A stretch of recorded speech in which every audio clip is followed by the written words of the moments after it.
Hello and welcome to BrightThinker. When a student logs into their main page, they will then see all of the courses that they are enrolled in. There is a main menu in the top left-hand corner where the student is able to access many different features within BrightThinker.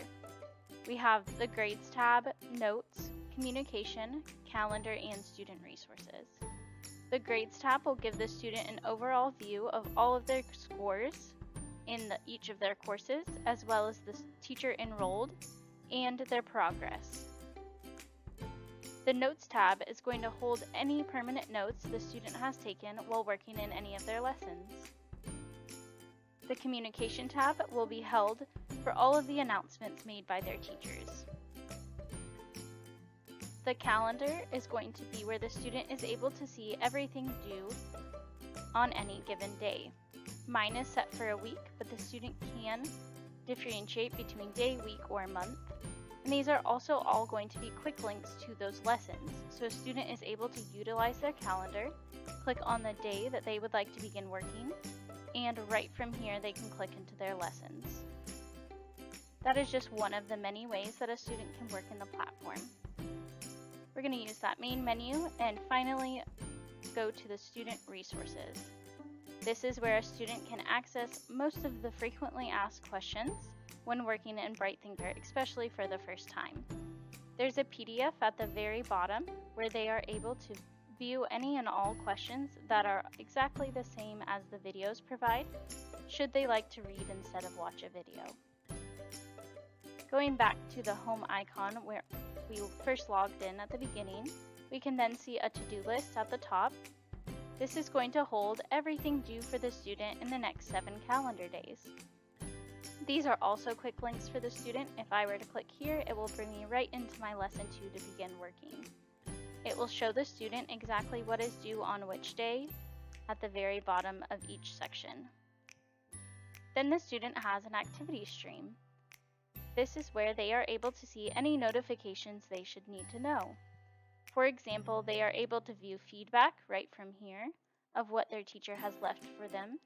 They are updated on any scores that have been changed or retakes given, and any announcements the teacher would like to include. Going back to the Courses tab, we can then click right into a course from here. So for example, we're going to be looking at 2nd grade mathematics.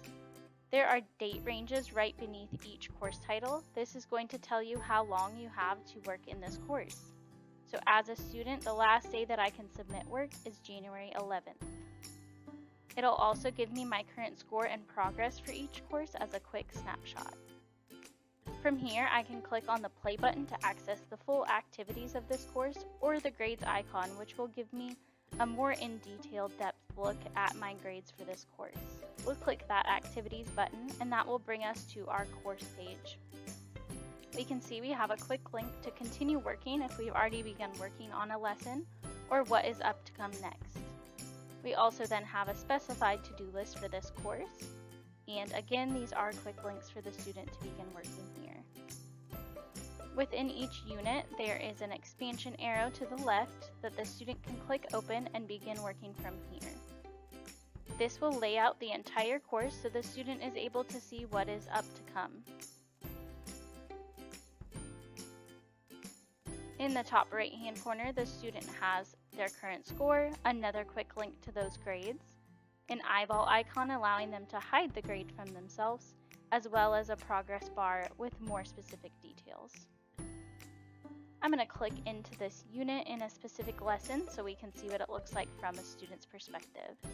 I've already submitted this work, so I can see in the top right hand corner my score, and if I scroll to the very bottom, I have a grade details page where I'm able to see all of the details of my submission.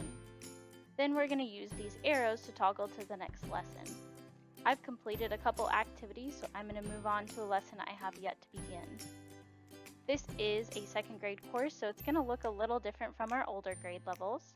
So I'm going to utilize this next button in the bottom right hand corner to navigate to the next page, or you can click on these numbers. There will be several questions for the student to fill out, and as soon as they get to the last page, they will then click on Review or Next. It will bring the student to their review page, As soon as I have answered questions, green check marks will appear in the bottom right white box for the student to know that they have answered all the questions. From here, they may submit. Now let's go back and look at an example of an older grade level. For 7th grade science, it's going to look similar how they have an overview of all of their units and what is up to come. However, if I click into a specific lesson, we can then see the main difference. The older grade levels will have everything on one page for them and all of the review questions at the bottom.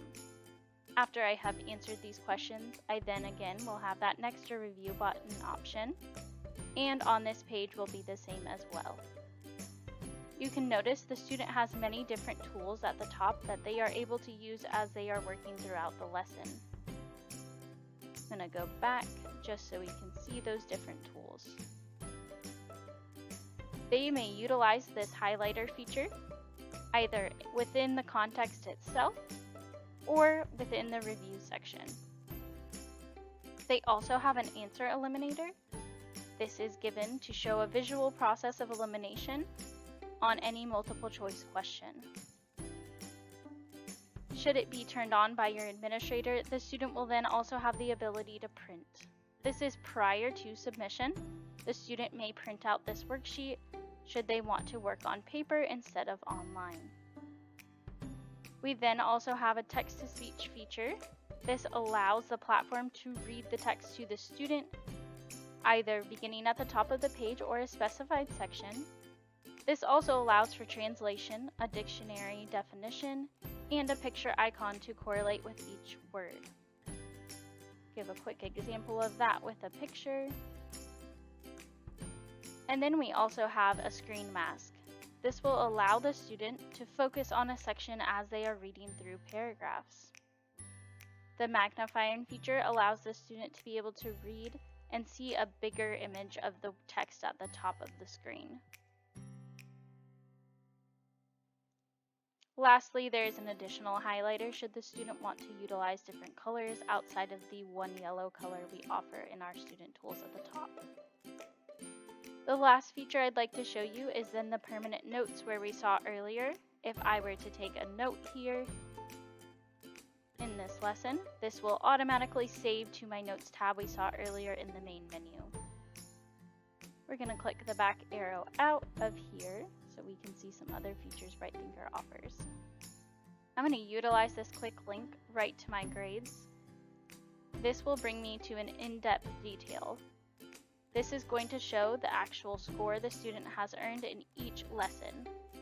Let's go back to where I've actually earned some grades and click on the grades icon from the main menu. Now we can see an example, the score, status, and submitted versus targeted due date for this activity. You can then also, as a student, go to the activity tab within my grades and see exactly how long and when I started working on each activity type.